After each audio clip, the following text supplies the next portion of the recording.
Some things Mama never told us, but we have always felt them. If you've ever noticed your body changing, your energy shifting, your emotions feeling heavier or unfamiliar, and no one really explained why, you're not alone. Mama Never Told Me is a gentle, honest podcast for women navigating the physical and emotional changes no one prepared us for. We talk about the body, about life, about the things we carry quietly. This isn't medical advice, it's lived experience. It's a soft place to listen, reflect, and trust yourself again. If you're ready for honest conversations without pressure, fear, or fixing, Mama Never Told Me is here, because some things we were never told, but we're allowed to talk about them now. There's a kind of tiredness that doesn't come from staying up too late. It doesn't disappear after a good night's sleep. And it doesn't get fixed with a weekend off. It's a deeper tired. The kind that lives in your body. For a long time, I thought I just needed more rest. Better sleep habits. More discipline around, slowing down. But even when I did those things, my body still felt heavy. What no one told me is that some exhaustion isn't about rest at all.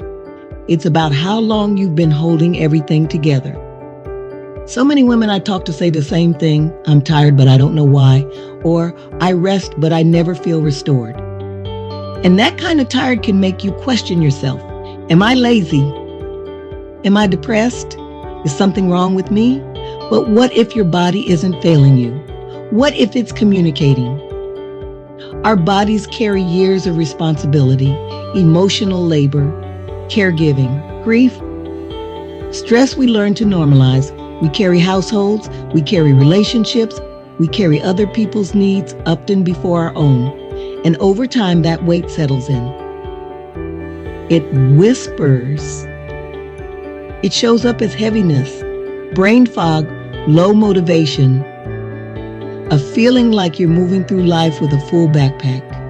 You never put down. We're taught to push through that feeling, to be productive, to keep going. But sometimes the body isn't asking for more effort. It's asking for acknowledgement. Today's episode isn't about fixing your fatigue.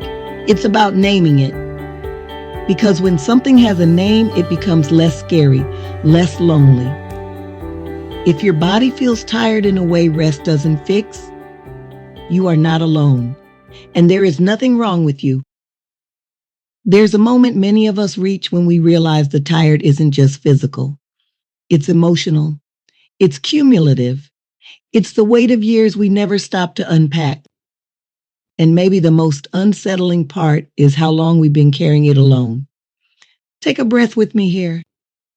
When we return, I'll be joined by my circle, women who understand this kind of exhaustion intimately.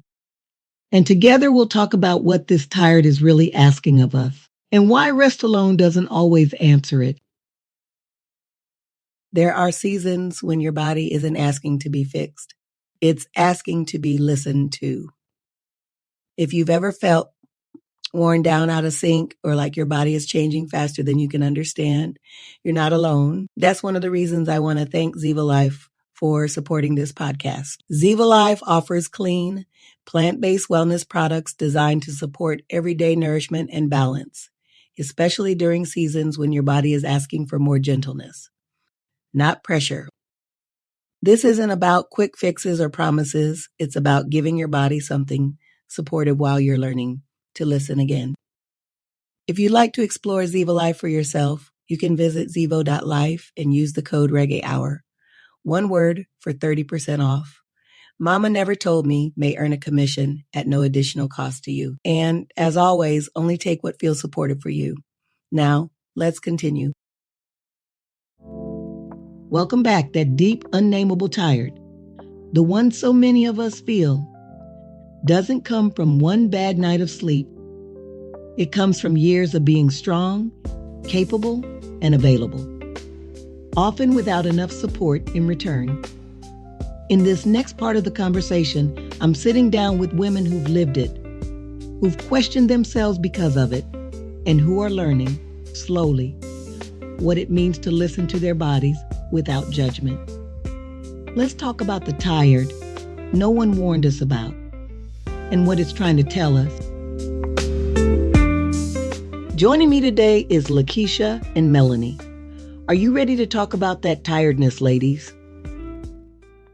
I'm really grateful we're talking about this because when I started naming this kind of exhaustion, I realized how many women were feeling it, but thought they were alone in it. Yes, and it's not just physical tired. It's emotional, mental. It's like your nervous system never fully shuts off. Exactly. And I think so many of us assume we should be able to push through it because we always have. Right. We've been handling things for years, and no one talks about the cost of that. That part feels important because when your energy drops, the first instinct is to blame yourself. Instead of asking what you've been carrying. Yes, that question changed things for me. Not what's wrong with me, but what has my body been holding for a long time? And sometimes when you finally slow down, that's when the tired really shows up. That's such a good point. It's like your body finally feels safe enough to speak. And it doesn't mean something is wrong. It means something finally has space. Exactly. This kind of exhaustion isn't a failure, it's information. Oh, 100%. It's your body waving a little white flag, saying, hey, we need to talk. And it's so easy to ignore those flags, isn't it? Especially when you're caught in the whirlwind of daily life, feeling like if you stop, everything will just fall apart. Absolutely. And I think part of it is the narrative we've been given, especially as women, that being busy is a badge of honor. That if you're not constantly doing, achieving, caring for others, you're somehow not productive enough, not worthy enough. We're celebrated for our capacity to juggle a million things, but nobody talks about the cost of that juggling act. That's so true, Sandeep. It's like we internalize this idea that our value is directly tied to our output, to how much we can handle without complaint. And then when we do complain, or even just feel the fatigue, there's this immediate self-judgment. Why can't I keep up like everyone else? But is everyone else really keeping up, or are they just as good at hiding it as we are? That's the million-dollar question, isn't it? I remember a time not too long ago where I was just running on fumes for months. And I kept telling myself, just push through this project, just get past this family event, just wait until next week. But next week never came, and the exhaustion just compounded. It wasn't until I had a complete breakdown, honestly, that I realized I couldn't just power through anymore. My body made the decision for me. That sounds so familiar, Melanie. It's like we wait for our bodies to scream before we finally listen. And by then, the recovery process is so much longer and harder. We're not just tired, we're depleted on every level. Nutrients, emotional reserves, mental clarity, everything just feels empty. Empty is a perfect word for it. It's not just needing a good night's sleep, it's a soul-level weariness. And what's interesting is how often it manifests physically first, right? Like you start getting headaches, or your digestion is off, or you're constantly catching colds. But you attribute it to anything but the underlying stress and exhaustion. You just think, oh, I'm run down. Exactly. You're treating the symptoms, not the root cause. I was convinced I just needed more coffee, or maybe I should try that new supplement. Never once did I think, maybe I need to actually stop doing some of the things that are draining me. It's a hard truth to face, because stopping means confronting a lot of beliefs about self-worth and responsibility. And it often means disappointing people or letting things slide, which for many of us feels almost impossible. We're wired to be the helpers, the fixers, the ones who hold it all together. The thought of stepping back, even for our own well-being, can trigger immense guilt. The guilt is real. I think that's why this conversation is so vital. To give women permission to acknowledge this exhaustion without shame. To understand that it's a natural response to unnatural levels of pressure, both external and internal. It's not a moral failing. It's not. And it's also not just a modern phenomenon, I don't think. Women have been carrying significant loads for centuries, but maybe in different forms. Now, we have the added layer of digital connectivity, the 24/7 demands, the comparison culture on social media. It amplifies everything. You're right, Melanie. The always on culture is a huge factor. Before, at least you could physically leave work, and the work stayed there. Now, your phone buzzes with emails at dinner, you're expected to be available, to respond. The lines between work and personal life are so blurred, they're practically invisible for many. Which means that nervous system that you mentioned earlier, Melanie, it never really gets a chance to downshift. It's constantly in a state of low-level alert, ready for the next ping, the next demand. And that's incredibly taxing over time. It's like running a marathon without ever stopping to rehydrate. That's a perfect analogy, Errica. Your body isn't designed to be in constant fight or flight. We need those periods of rest and recovery. But we've almost forgotten how to access them, or we feel guilty when we do. I could be doing something productive right now.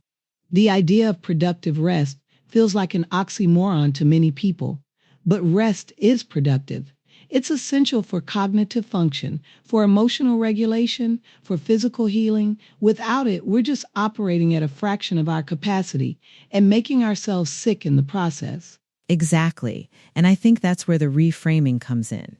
Instead of viewing rest as a luxury or something you earn after you've done everything, what if we started to see it as a foundational pillar, as necessary as eating or breathing? A non-negotiable. That's a powerful shift. It challenges that whole hustle culture mentality that tells us our worth is in our grind. Imagine a world where taking a break wasn't seen as laziness, but as a strategic move to optimize your well-being.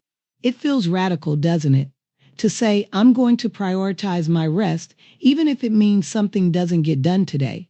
Because for so long, we've been taught that we must get everything done or the world will end. And guess what? The world usually keeps spinning. It really does. And often, the things we were so frantically trying to get done aren't as critical as we made them out to be in our exhausted state. Our perspective gets skewed when we're running on empty. Small molehills look like giant mountains. Oh, that's so true. I've definitely made decisions from a place of deep exhaustion that I later regretted, or just blown things out of proportion because my emotional reserves were so low. Everything feels like a crisis when you're completely drained. And then you add in the expectation to be on for your kids, your partner, your friends, your colleagues, to be patient, understanding, nurturing. When you have nothing left to give, it creates this dissonance, this internal conflict. You want to be present, but you just can't. That's a massive burden. The pressure to constantly perform emotionally, even when you're internally crumbling. It's an invisible labor that often goes completely unacknowledged. The emotional regulation required just to get through a normal day when you're exhausted is immense. It's like constantly performing a role, isn't it? Putting on a brave face, a happy face, a calm face, when inside you're just screaming for 5 minutes of silence. And the effort to maintain that facade just drains you even further. And then the cycle continues because you're too tired to set boundaries, too tired to say no, too tired to even articulate what you need. So you keep saying yes, keep taking on more until you hit that wall again. That's it. It becomes this self-perpetuating loop of depletion. So what's the first step to breaking that cycle? Because, we can't just all quit our jobs and move to a remote cabin in the woods, right? Though some days that sounds pretty tempting. Oh, absolutely tempting. But realistically, I think the first step, as we discussed, is acknowledging it, naming it, saying, I am exhausted, and it's okay to feel this way. That self-compassion piece is huge. Without it, we're just layering judgment on top of depletion. I'd add to that, maybe a small moment of pause each day. It doesn't have to be a full meditation retreat. It could be 5 minutes of quiet before the kids wake up, or just a few deep breaths before you open that next email. Just something to signal to your nervous system, hey, we can take a tiny break here. I love those micro pauses. It's about introducing little islands of calm into the chaos, rather than waiting for a giant, uninterrupted stretch of time that rarely materializes.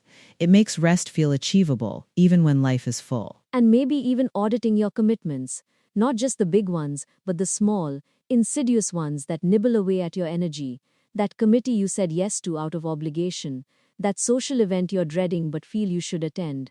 Start to identify those energy drains.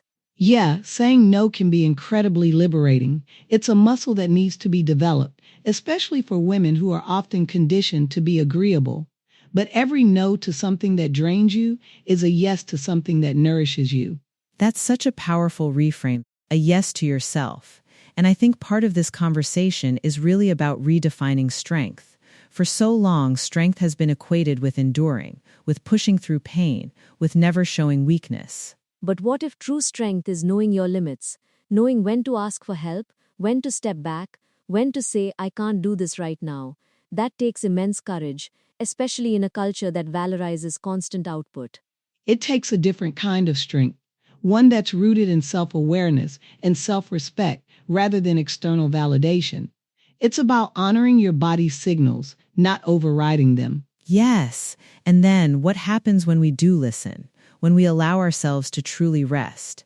It's not just about recovering energy, is it? It's about rediscovering creativity, clarity, joy. Oh, absolutely. When you're constantly exhausted, you're just reacting, you're in survival mode. But when you allow yourself to recover, you start to regain your proactive self, your ability to think clearly, to innovate, to connect deeply with others. It's like the world comes back into focus. And you have more to give, paradoxically. When you fill your own cup, you have an overflow to share rather than constantly pouring from an empty one. Your interactions become richer, your presence more genuine. That's the beautiful outcome, isn't it? It's not selfish to prioritize your well-being. It's actually a gift to everyone around you. Because a well-rested, emotionally regulated you is a better parent, partner, friend, colleague. It really is. And I think that's a message we all need to hear and internalize. This isn't just about you, it's about the ripple effect your well being has on your entire ecosystem. So maybe the call to action isn't to do more, but to pause more, to be more intentional about how you spend your energy and how you reclaim it. I love that, to pause more, to listen to the information our bodies are giving us rather than dismissing it, because that information is powerful. It's a guide towards a more sustainable, joyful way of living, and truly, it's a journey, not a destination. There will be good days and bad days, but the commitment to listening to ourselves is the key. Absolutely, it's an ongoing practice. Learning to tune in, to honor those signals, it changes everything. It really does. And I hope everyone listening feels a little less alone in their exhaustion today and a little more empowered to start listening to what their body needs. Me too. Thank you both so much for this incredible conversation. It's so validating and so necessary. If there's one thing I hope you take from today, it's this. Your exhaustion is not a personal flaw, it's not weakness, and it's not something you need to push past to prove your strength. Sometimes tiredness is your body asking for something deeper than sleep. More softness, more honesty, more permission to stop performing strength. If your body feels tired in a way rest doesn't fix, you're not broken, you're human, and you're allowed to listen. Before we end, just take one slow breath with me. No fixing, no judging, just noticing. You don't have to carry everything alone, and you don't have to have all the answers today. This is a place to begin listening.